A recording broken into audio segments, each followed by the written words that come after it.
here is step-by-step guide how to change currency on your ByBit account. So first of all, find ByBit application on your phone. For example, log in into your account, and after that you can tap on profile icon at the top left corner, and after that tap on gear at the top right corner. Now I'm gonna scroll down until I find the universal section, and here you can find currency display right here.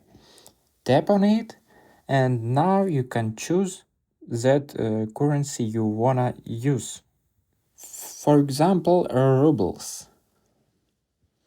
And as you can see, I can return on home page and my currency is successfully changed.